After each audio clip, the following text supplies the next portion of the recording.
Hi, Arthel. Well, some candidates came out immediately after the photo made headlines yesterday. Others took a little bit longer. Twitter's usually the medium that they used. As of now, it appears Governor Northam plans to stay put. But all of the candidates who came out with a statement are calling on him to pack his bags and leave the governor's mansion. Senators Cory Booker and Elizabeth Warren want him out. New York Senator Kirsten Gillibrand, she is in New Hampshire today. She met with voters to have some coffee and planned to talk about some Medicaid for all plans if she became the president of the United States. But when she walked outside to meet cameras, the first thing she was asked about, Ralph Northam.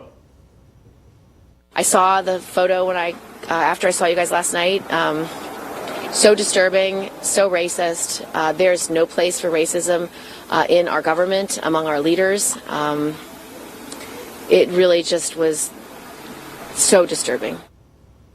Others have also weighed in on Twitter. Senator Kamala Harris from California tweeted, quote, "Leaders are called to a higher standard, and the stain of racism should have no place in the halls of government. The governor of Virginia should step aside so the public can heal and move forward together." Senator Bernie Sanders from Vermont, a potential 2020 candidate, tweeted, quote, "Governor Northam should resign. Lieutenant Governor Justin Fairfax should step in and begin a new day for Virginia." And John Hickenlooper, the former governor of Colorado, who said on Fox News a few weeks ago he's considering a run in 2020, he tweeted, quote, "This photo may not be the sum of who Ralph Northam is, but there's no doubt that the right thing for him to do as a leader is to step down." And this morning, former Vice President Joe Biden, a possible candidate for 2020, tweeted, "There is no place for racism in America. Governor Northam has lost all moral authority and should resign immediately.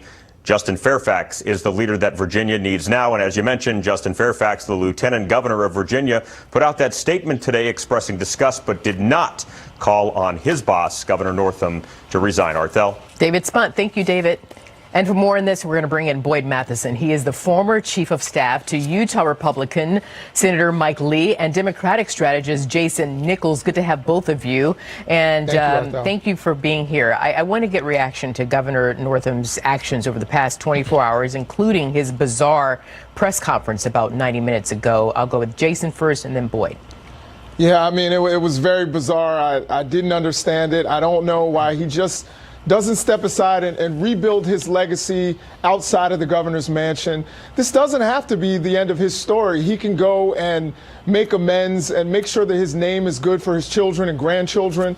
He can go to Haiti and go with Doctors Without Borders or do something that will change his legacy. But he doesn't need to do that from the governor's mansion. This is all about his own ego, not about the health of the state of Virginia. And it's really disappointing. Much like Justin Fairfax, I can take you to Purcellville, Virginia, where my family, enslaved Africans and free Africans are buried right now, even before the revolution.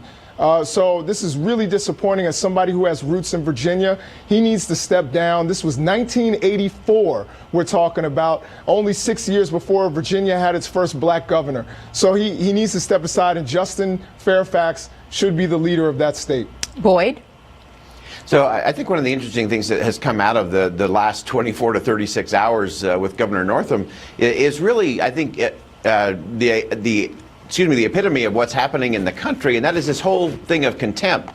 And when you have this belief in the worthlessness of another individual, you can say and do whatever you like, and whether that's based on race or gender or religion or whatever it may be, and that goes way beyond politics as well. And what we have to do is we have to get to this place where we get back away from contempt.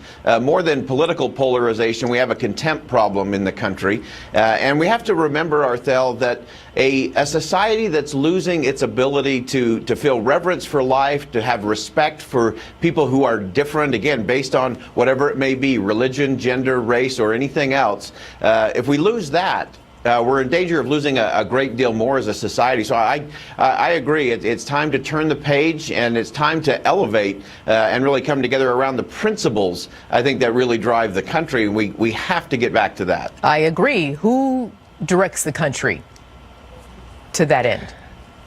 I'm going to continue with Boyd, Jason. Go ahead, Boyd. I'm sorry. Go ahead. So I'll tell you, there's an interesting moment tomorrow. Everyone's going to be watching the Super Bowl tomorrow. Gladys Knight has said that her purpose in singing the national anthem is to re-enthrone the principles of the national anthem. And that's what really unites us. And sometimes we look to Washington to do this, and certainly our leaders in Washington on both sides of the aisle have a role to play. But this is a we the people issue. What about this is the president? Conversations. Yeah, this is the conversation that we need to have across the back fence and around the water cooler. This is a we the people issue. I'm sorry, Jason, hang on for a minute. What's the president's part, Boyd? So the president's job is to elevate the conversation, and he's got to do that. He should do that in the State of the Union. It should be less about left and right and Nancy Pelosi, Chuck Schumer, or Mitch McConnell. It should be about coming together, challenging everyone in this country to live up to the principles they profess to believe. Jason, did I hear you chuckle? Maybe a little bit. The president has never been able to unite the country. I'm not sure that that's ever been his goal. The president has made several racist statements himself, and as a matter of fact, I would say he should probably resign too if we're using racism as the standard for resignations. I would take also Steve Scalise, who spoke in 2002 and made racist statements. I think we could also take Steve King, who posed for pictures with a known neo-Nazi in Canada maybe last year. So I think that the way we need to do this is that we need new leadership. And, you know, racism, I would agree with Boyd that racism is nonpartisan. White supremacy is nonpartisan. This is something that we've dealt with from the very beginning since 1619 in this country. So there we agree, but the president doesn't have a moral leg to stand on when it comes to talking about racism and unity.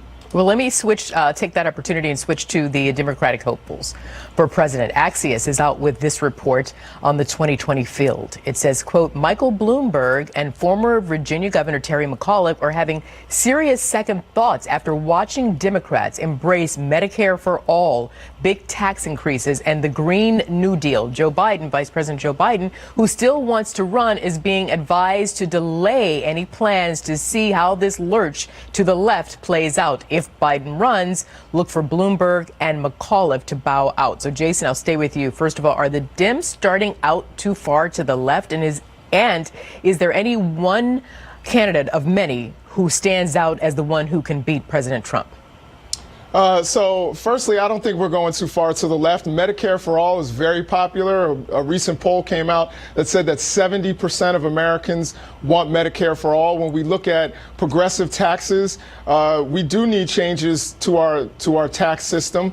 The tax reform that the president put in is not good for America. It's not good for working Americans. It's actually going to cost middle-class Americans more people. So more money. So moving to the left is not necessarily a problem. Now, I will be honest, I don't think that there's any candidate in particular that's standing out right now. I think all of them, whether it's Kamala Harris, Cory Booker, Kirsten Gillibrand, all of them are kind of in this big pile, and there's nothing really that's making them stand out. Boyd, finally here, do you think Vice President Biden will run, or will he be the kingmaker and sanction one of these candidates? And which move would Republicans prefer Vice President Biden make? Yeah, I think ultimately he probably gets in because I don't think the Democrats learned anything from the Republican disaster in 2016 in terms of having so many candidates go. And there's an interesting thing, Arthel. I thought it was fascinating that the vice president and all of the Democratic elite reacted so strongly to Howard Schultz jumping in, worrying that he would siphon off votes from them and ensure President Trump's re-election. The thing we got to remember is neither political party is entitled to a clear path to the presidency. And that's where the discussion has got to get to. And I think the Vice President Biden is going to look at that and say, okay, I think I can do this a little better than maybe some of the others. But the discussions are really interesting. And the elites in the Democratic Party, I think, are trying to carve out their path to the presidency. And that's the problem. All right. Boyd Matheson, Jason Nichols, thank you for joining us. And by the way, Gladys Knight, it will be the best thing at the Super Bowl tomorrow. And no, I mean this. And she will be outstanding as always. She is phenomenal. All right. Thanks, guys. Thank you, Arthel. And Arthel, I had